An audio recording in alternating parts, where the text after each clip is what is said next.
Olá, boa noite a todos. Deus abençoe sua vida, Deus abençoe sua casa, Deus abençoe sua família, em nome de Jesus. Deus abençoe todos que estão chegando para nosso quarto dia, quarta live dessa série de 21 lives que faremos. Deus abençoe a todos em nome de Jesus. Hoje nós vamos falar sobre a perfeita vitória. A vitória perfeita, baseado no texto de Josué, no capítulo 6, quando Josué, comandando todo o povo de Israel, eles vencem a batalha contra Jericó. Eles têm então uma vitória perfeita. Vamos extrair alguns princípios, tirar algum entendimento desse texto. Eu quero compartilhar a palavra com você. Lembrando que todos os dias pela manhã, às 9 da manhã, nós estamos fazendo a leitura do nosso capítulo do livro, né? Eu criei, por isso falei, o livro do pastor Aloysio. E nós estamos lendo todos os dias às 9 da manhã. Se você quer acompanhar a leitura no chat ao vivo, você precisa ter uma conta no Telegram, né? Acessar o canal do Telegram e você vai conseguir acompanhar a leitura todos os dias às 9 da manhã em ponto. Eu estarei lendo o nosso capítulo do livro junto com você.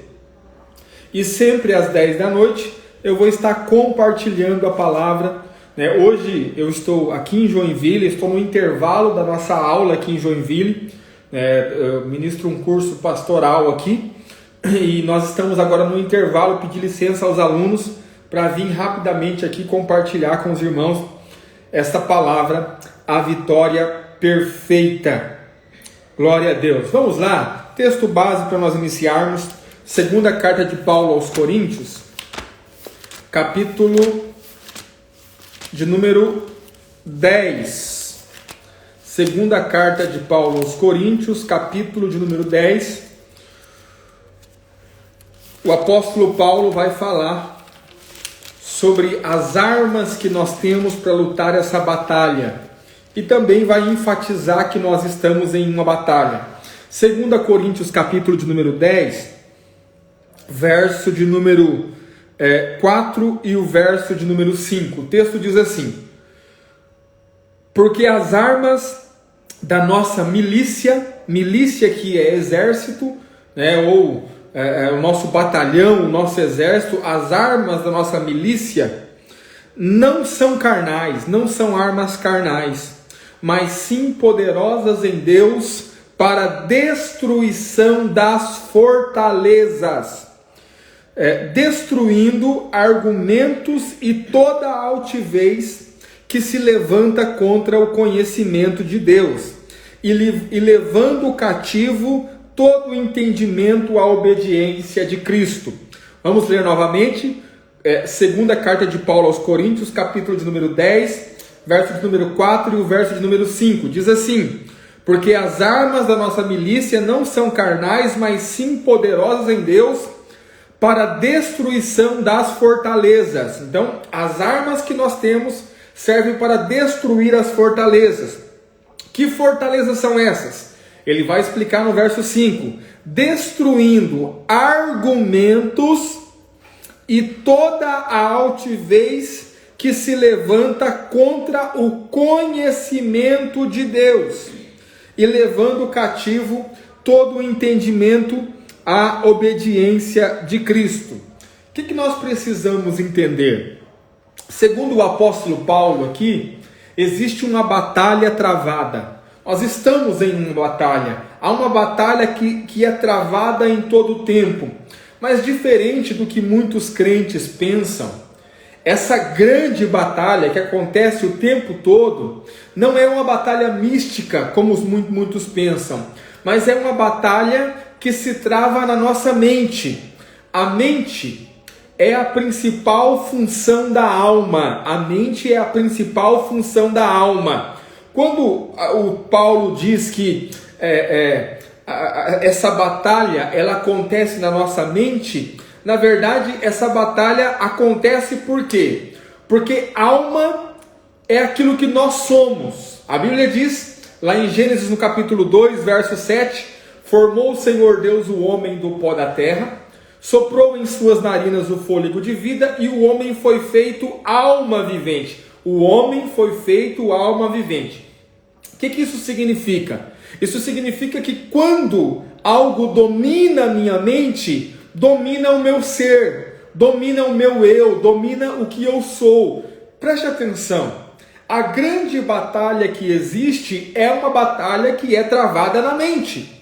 Por quê? Porque se o inimigo conseguir dominar a sua mente, se o inimigo conseguir, como Paulo diz aqui, no verso 5, destruindo argumentos, se o inimigo conseguir convencer você com argumentos, ele domina você.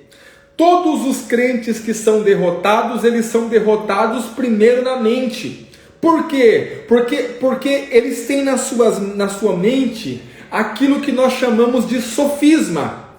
O que é um sofisma, pastor? É uma mentira que para você é uma verdade. Ou seja, nós precisamos admitir, nós precisamos concordar que nem tudo aquilo que domina nossa mente, nem tudo aquilo que nós cremos é a verdade. Existem muitas informações acerca de nós, acerca das pessoas, acerca do próprio Deus, acerca do próprio Jesus, que não são verdade. Por exemplo, boa parte das pessoas tem a ideia de um Deus cruel, de um Deus mau, de um Deus sanguinário. É assim que elas acreditam em Deus, ou seja, um Deus que está o tempo todo querendo castigá-los. O que isso significa? Que na verdade, a partir daquilo que essa pessoa acredita, ela vai agir. O que essa pessoa vai fazer naturalmente? Ela vai fugir de Deus. Obviamente, ela tem um Deus que quer castigar ela tem um Deus que ela acredita que Deus está de mal com ela acredita que Deus quer a punir o tempo todo. Por acreditar nesse sofisma, ou seja, uma mentira que para essa pessoa é uma verdade, então ela vai começar a agir de acordo com aquilo que ela acredita.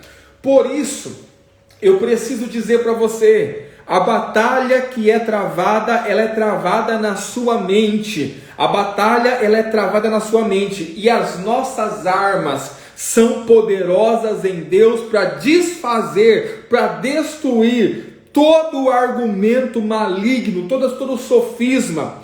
O texto diz no verso 4 aqui, antes de nós entrarmos no texto de Josué, de onde nós vamos extrair princípios para termos uma vitória perfeita, e eu já quero adiantar para você que essa vitória é uma vitória na sua mente, é uma vitória na sua alma.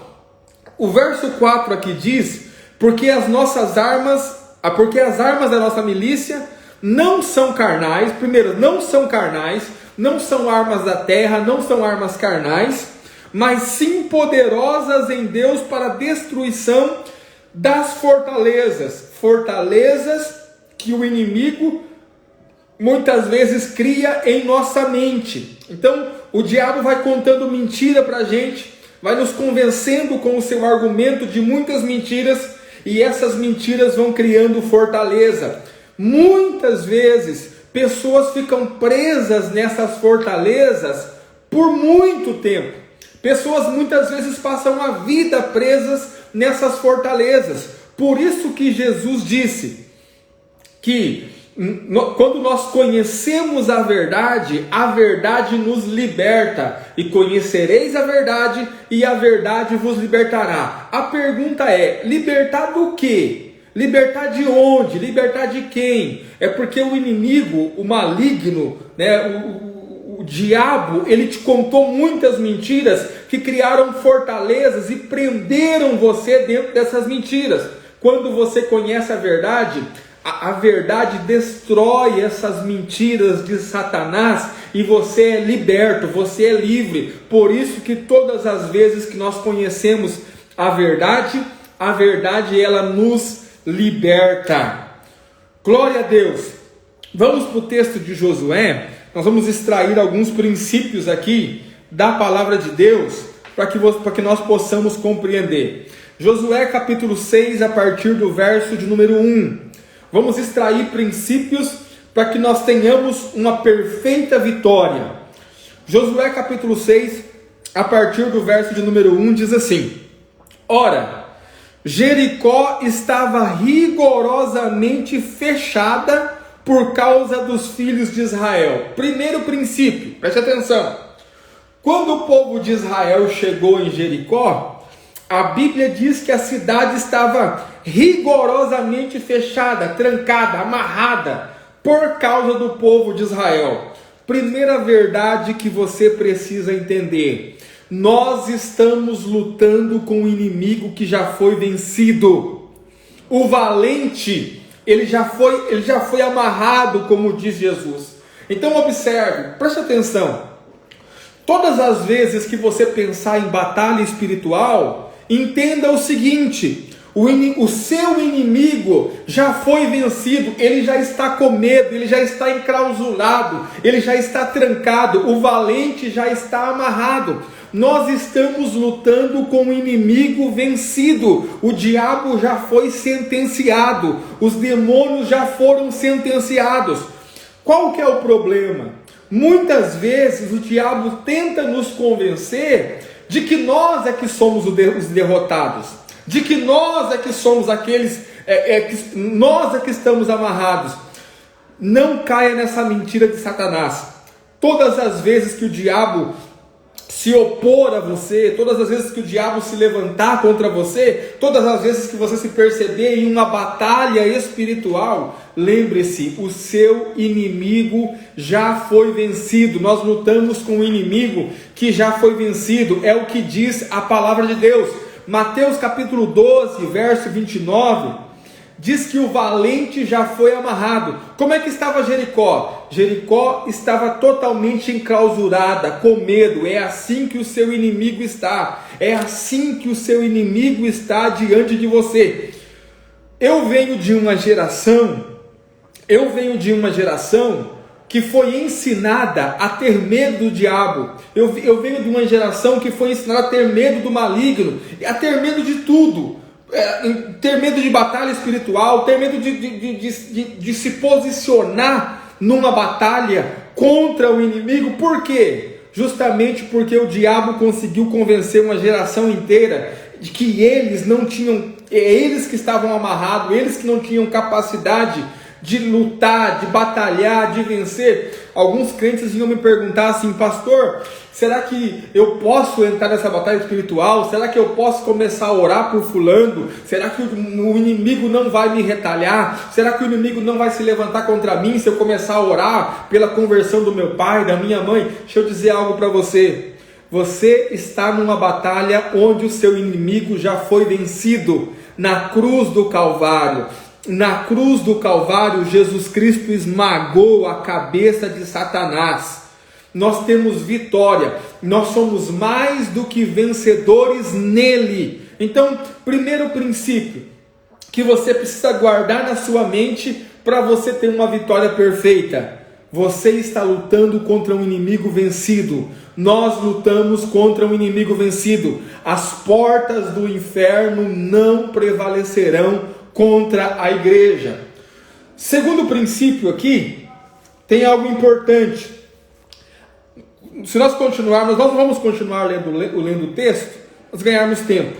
Mas o texto diz, a Bíblia diz, que Deus direcionou Josué para que ele tocasse trombeta. Olha só, verso de número 3, verso 2, vamos lá. Então disse o Senhor a Josué: olhe, tenho dado na tua mão Jericó. Ou seja, a batalha já foi vencida, Deus já deu vitória, é certeza que a vitória já é sua.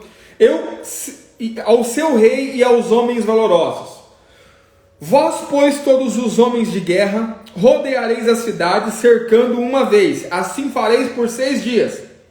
E 7 sacerdotes levarão 7 trombetas de chifres de carneiro adiante da arca. E no 7º dia rodeareis a cidade 7 vezes. E os sacerdotes tocarão as trombetas. os sacerdotes tocarão as trombetas. Que trombeta? Pode ser qualquer trombeta, pastor? Não.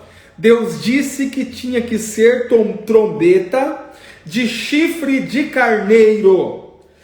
Duas coisas estão implícitas aqui nessa afirmação. Primeiro, para que houvesse a trombeta do chifre do carneiro, precisava-se arrancar o chifre do carneiro. Mas não podia arrancar o chifre do carneiro com o carneiro vivo. Então tinha que se matar o carneiro, e depois do carneiro morto, retiraria-se então o chifre do carneiro. A primeira coisa que aponta a trombeta de chifre de carneiro é que o carneiro morreu, o cordeiro morreu. Segundo princípio que está implícito aqui, é que o chifre simboliza a autoridade. O chifre, nós vamos ver lá em Apocalipse, por exemplo, que o anticristo ele terá 7 cabeças e 10 chifres. Esse chifre significa governo, significa autoridade. Ou seja, o que essa trombeta de chifre de carneiro que nós precisamos tocar significa? Significa que o Cordeiro de Deus, ele foi morto. É por isso que a trombeta existe. Mas ele ressuscitou. E quando ele ressuscitou, ele tem todo o poder nos céus e na terra. Então observe. Por que Deus mandou os sacerdotes tocarem as trombetas de chifre de carneiro? Aqui tem uma tipologia. Deus estava ensinando os sacerdotes e todo o povo de Israel que o poder que está em nós vem da ressurreição de Cristo, o Cordeiro de Deus. Ou seja, o Cordeiro foi morto, os pecados foram pagos, nós não devemos mais nada. Por quê? Porque o Cordeiro de Deus, ele tira o pecado do mundo. Só que ele não ficou morto. No terceiro dia ele ressuscitou. E ele ressuscitou e vai governar toda a terra. Toda a autoridade está nas mãos dele. Então, todas as vezes que você for lutar suas guerras, toque a trombeta. Toque a trombeta. Que trombeta, pastor? A trombeta de chifre de carneiro. Ou seja, que trombeta é essa? Lembra? Paulo disse que as nossas armas não são carnais. Aqui, eles estão usando um chifre de carneiro físico, porque eles estão no Antigo Testamento e eles estão usando tipologias daquilo que Cristo iria fazer. As nossas armas não são carnais, ou seja, nós também temos trombeta. O que é a trombeta? O Cordeiro morreu, pagou o preço pelos nossos pecados, nós não devemos mais nada. Ao terceiro dia, ele ressuscitou e ele tem poder sobre todos os céus e toda a terra, assim como ele disse aos seus discípulos: foi-me dado poder sobre céus e terra. E esse poder de Cristo, da ressurreição de Cristo, da ressurreição do Cordeiro, o poder do Cristo que a morte não pôde vencer, está sobre nós, porque nós temos a trombeta. Nós temos a trombeta de Deus. Nós temos o Cristo, o Cordeiro de Deus que foi morto e que ressuscitou. Aleluia! Louvado seja Deus, louvado seja Deus. Toque a trombeta, irmãos. Toque a trombeta, sabe? Deixa eu trazer isso aqui um pouco mais para a luz, para você entender. Você entra numa circunstância, você precisa que Deus faça algo por você, e normalmente o que vem é a acusação do diabo. Você não merece, você não fez por merecer, olha o tanto de coisa errada que você fez, olha como que você se comporta, você não agiu certo. O que é isso? Isso são os sofismas, as mentiras do diabo que vêm sobre a minha vida. O que eu vou fazer? Como é que eu vou responder? Eu vou tocar trombeta. O que é tocar trombeta? Eu vou dizer para ele: o Cordeiro foi morto. O Cordeiro foi morto. O sangue do Cordeiro de Deus foi derramado sobre a minha vida. Ele morreu. E porque ele morreu, ele pagou o preço pelo meu pecado. O salário do pecado é a morte. Cristo morreu em meu lugar. Só que tem mais uma, Satanás. ele não ficou morto, ele ressuscitou ao terceiro dia, e toda a autoridade, todo o poder está nas mãos dele, e ele colocou sobre mim esse poder. Deixa eu te dizer uma coisa: você é mais do que vencedor em Cristo Jesus, é o que diz a palavra. Então toque trombeta, irmão. Todas as vezes que você for lutar suas guerras, toque a trombeta. Toque a trombeta. Agora olha que interessante. Eles não podiam tocar a trombeta de qualquer forma, em qualquer lugar. E aqui nós entramos no terceiro princípio, para você ter uma vitória perfeita. A Bíblia diz que durante 6 dias eles iriam rodear a cidade de Jericó. Mas no 7º dia, eles fariam isso 7 vezes. Então, presta atenção. O que é que significa o número 7? O número 7 é um número que significa um tempo completo, um tempo perfeito. Ou seja, quando é que eu tenho que tocar a trombeta, pastor? Num tempo perfeito, num tempo completo. Então, observe o que está nos ensinando. Tocar esse chofar, tocar essa trombeta de carneiro, em que tempo? Em todo o tempo, num tempo completo. Nós estamos no tempo, irmãos, de anunciar a Cristo. Nós estamos num tempo de sermos testemunhas do próprio Senhor Jesus. Se você tem oportunidade para falar do Senhor Jesus, fale de Jesus. Quantas pessoas você encontra todos os dias que não conhecem o Senhor? Quantas pessoas você conhece todos os dias que não conhecem a Cristo? E você tem a oportunidade de fazer soar a trombeta de Deus diante dessas pessoas. Deixa eu dizer para você, esse é o tempo, esse é o ano aceitável, irmãos. E nós fomos colocados como mensageiros, como testemunhas desse Cristo.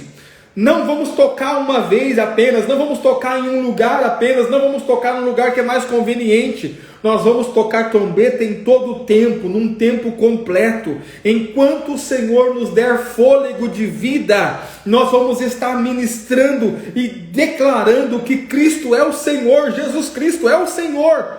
Aleluia! Enquanto houver fôlego de vida nos seus pulmões, declare: Jesus Cristo é o Senhor. Para que as pessoas saibam, para que as pessoas ouçam, nós somos as testemunhas. É para isso que Ele derramou poder sobre nós. O que diz Atos dos Apóstolos, capítulo 1, verso 8?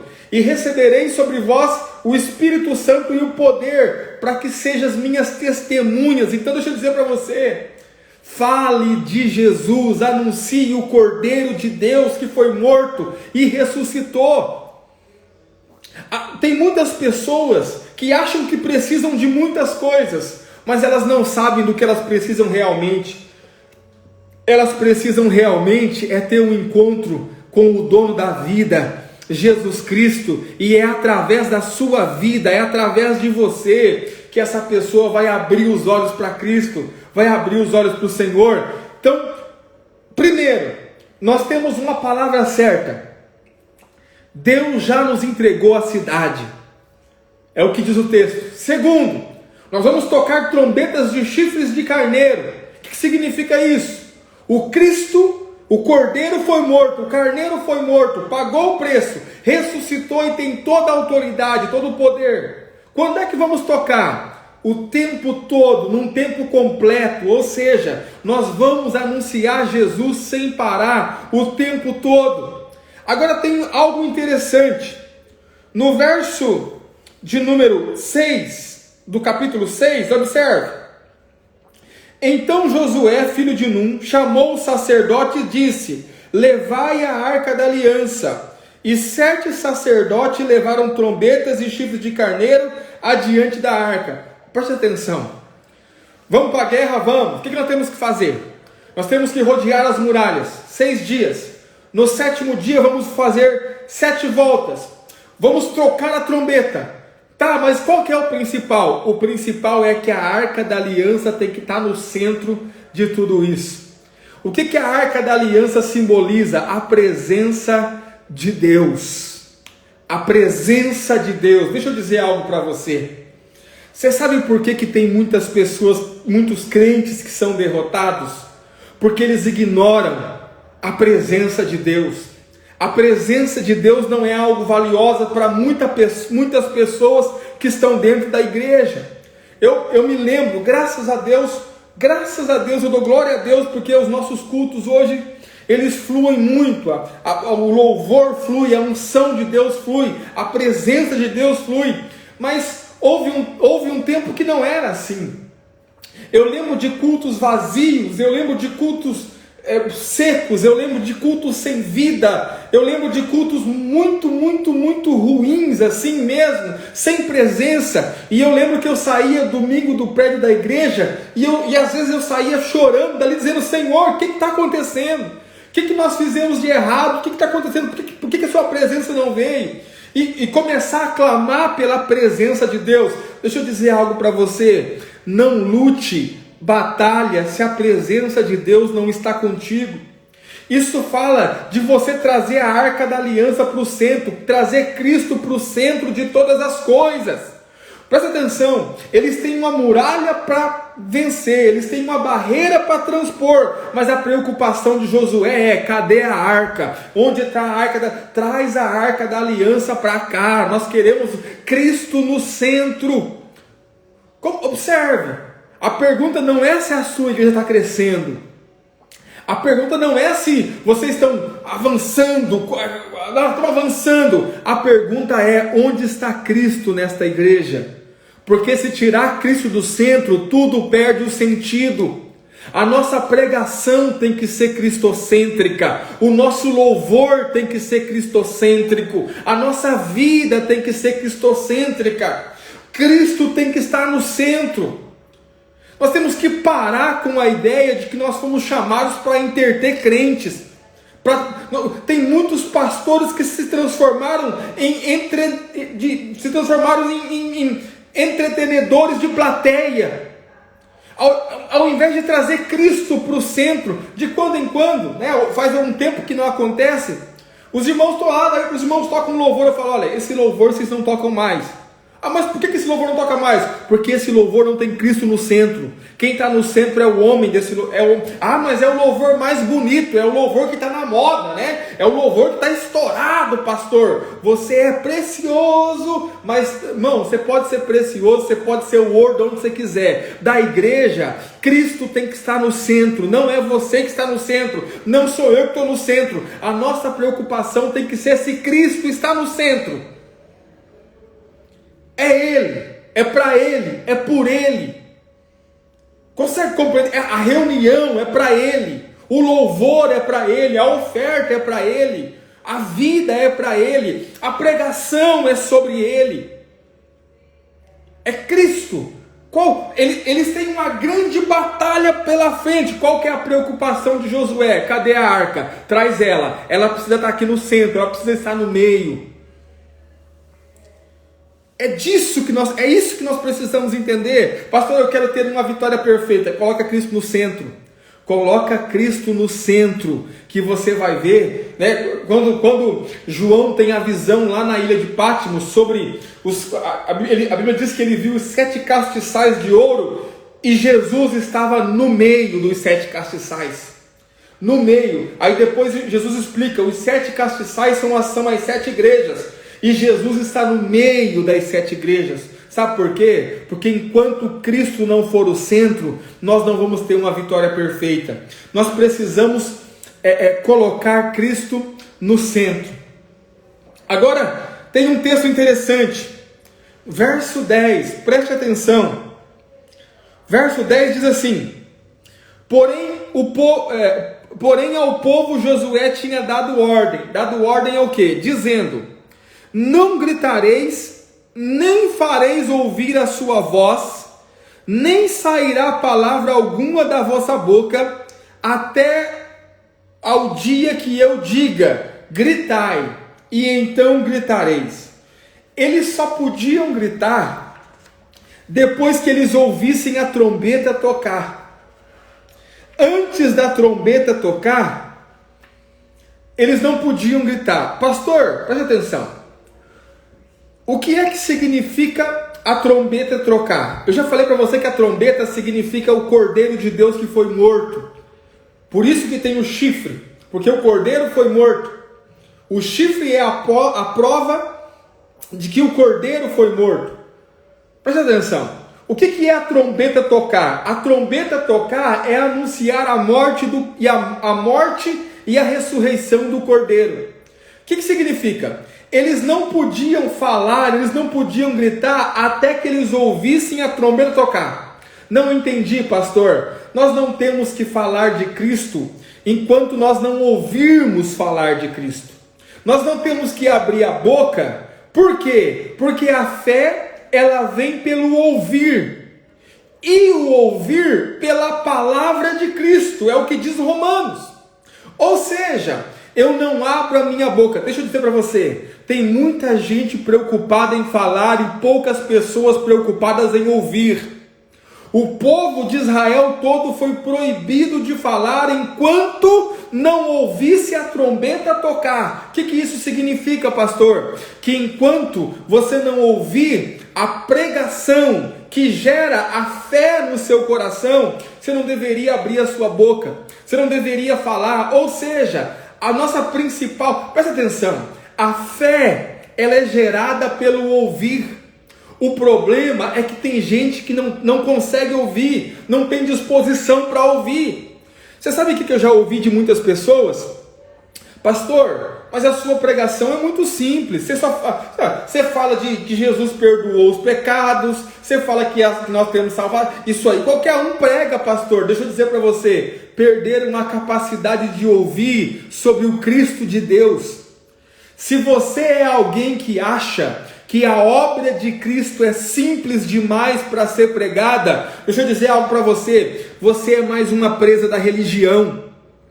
Nós precisamos entender que Cristo é a essência do Evangelho.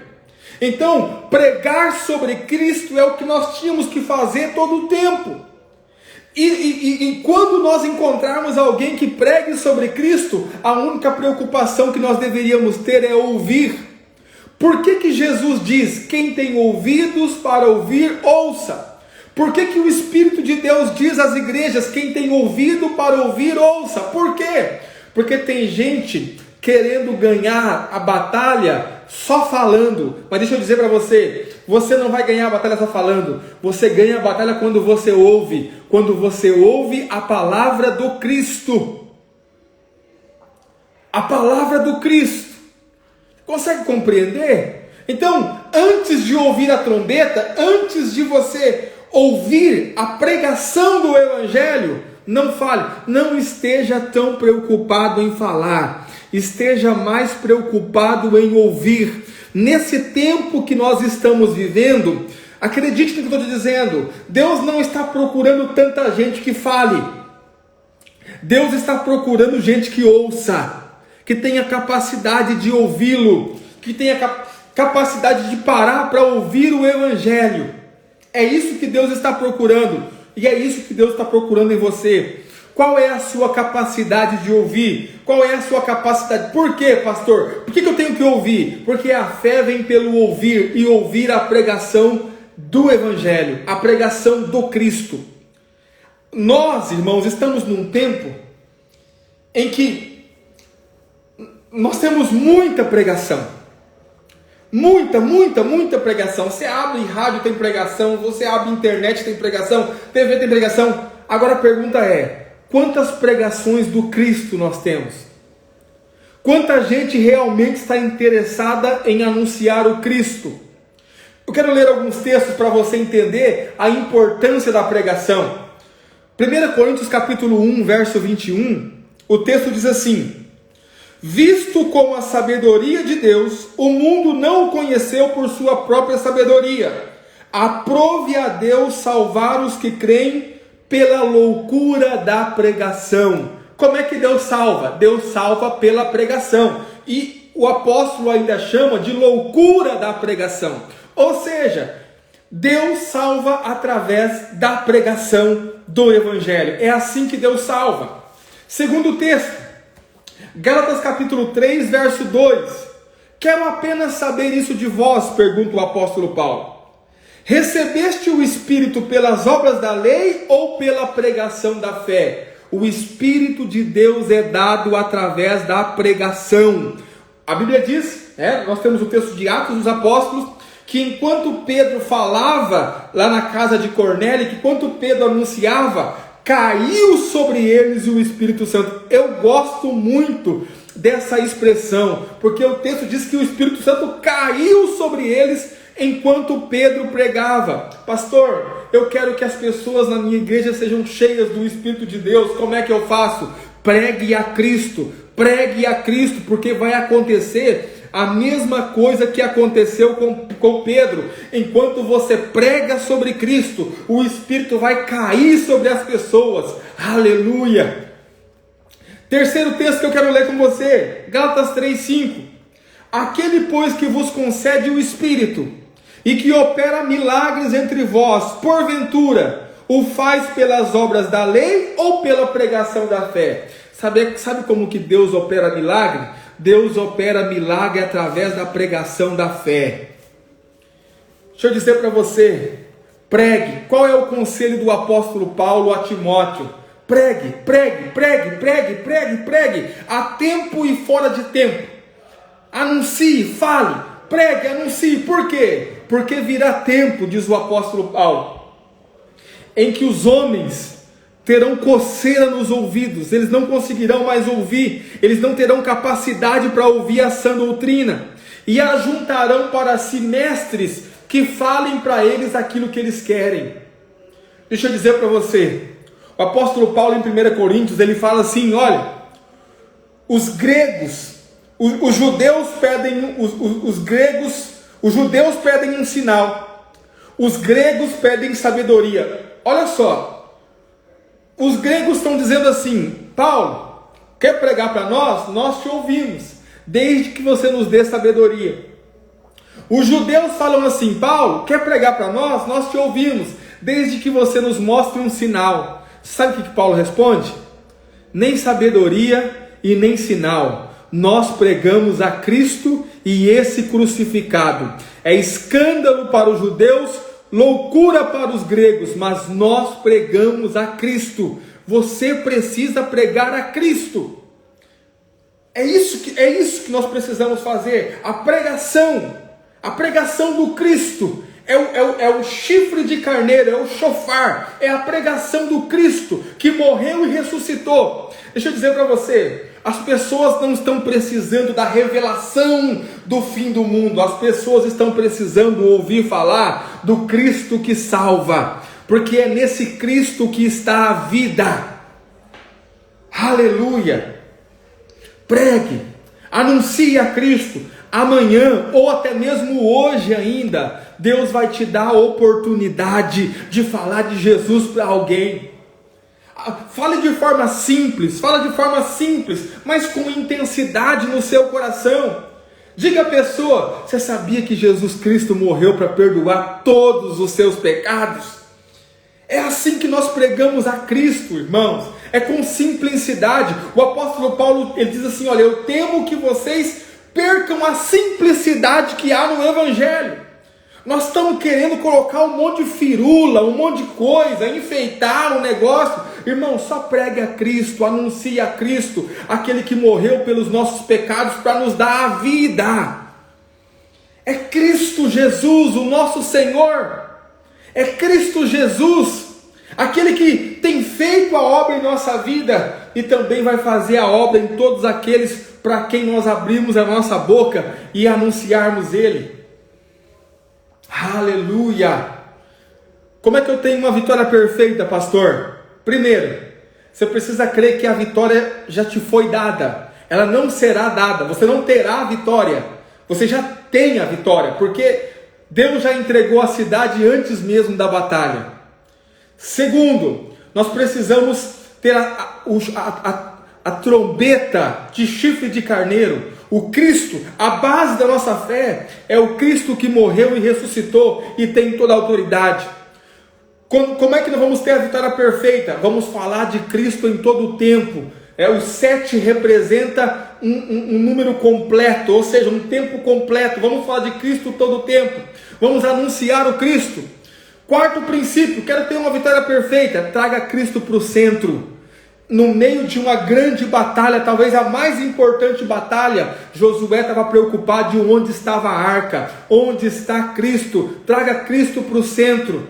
E quinto e último, você não vai abrir a sua boca antes de ouvir a trombeta. Primeiro nós ouvimos o Evangelho do Cristo. Esse Evangelho que nós ouvimos, pelo ouvir, gera fé em nosso coração. E uma vez que a fé é gerada em nosso coração, nós abrimos a boca e a nossa palavra não sai mais vazia, ela sai com vida. Por quê? Porque é algo real dentro de nós. Aleluia! Com esses princípios, irmãos, é que a gente vai ter a vitória perfeita. Quero orar com você em nome de Jesus. Pai Santo, eu oro por cada um dos seus filhos que estão comigo nessa live, em nome de Jesus.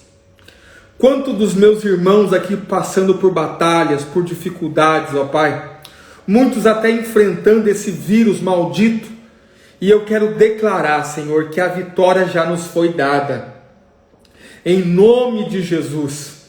A vitória nos foi dada porque o Cordeiro de Deus morreu e ressuscitou. A vitória nos foi dada porque o Senhor colocou em nós a palavra da reconciliação. E nós, Senhor, pregamos e pregaremos de Ti em todo o tempo, para todos aqueles que o Senhor colocar em nossa frente, no nome de Jesus. A vitória já nos foi dada, Senhor, porque verdadeiramente nós cremos, ó Deus, que a Tua presença é o mais importante. A vitória nos foi dada porque nós cremos que o Senhor é o centro de nossas vidas. A vitória nos foi dada porque antes de falarmos, nós vamos parar para ouvir a trombeta tocar, ouvir o Evangelho do Cristo, receber o Evangelho do Cristo em nossos corações. Eu declaro sobre a tua vida, em nome de Jesus, você é mais do que vencedor em Cristo Jesus. Você tem vitória em Cristo, o Senhor é contigo, o Senhor te fez mais do que vencedor. É a palavra de Cristo na tua vida que te faz mais do que vencedor. É o que eu declaro, que nas suas batalhas você vai entrar e já vai entrar com uma vitória, porque você sabe quem está do seu lado. Aleluia! Declaro sobre a sua vida uma vitória perfeita, no nome de Jesus Cristo. Aleluia, em nome de Jesus. Glória a Deus. Quero fazer aqui o meu pedido. Compartilhe. Os primeiros dias os irmãos compartilharam mais. Agora os irmãos já estão começando a não compartilhar tanto. Compartilhe, irmãos. Compartilhe esse vídeo com o maior número de pessoas possível. Tira um print aí da tela. Bota lá no seu stories. Me marca lá. Eu quero repostar o seu stories. Vamos encher essa internet, esse Instagram com o Evangelho, no nome de Jesus Cristo. Envie essa mensagem para os seus amigos. Eu vou salvar agora aqui a mensagem no feed. Vai lá, comenta. De quase 200 pessoas que nós tínhamos ontem, 10 pessoas comentaram. Vai lá, comenta, marca alguém, marca as pessoas que você ama. Seja um instrumento de Deus no nome de Jesus. Amanhã, às 9 da manhã, nós temos a leitura, nós vamos ler amanhã às 9 da manhã, nós temos a leitura do nosso capítulo do livro, o 5º capítulo, Vitória Completa, e à noite às 10 horas eu vou estar compartilhando com os irmãos novamente mais uma porção da palavra de Deus. Deus te abençoe no nome de Jesus Cristo, tenha uma excelente noite e um excelente dia amanhã. Fique em paz em nome de Jesus.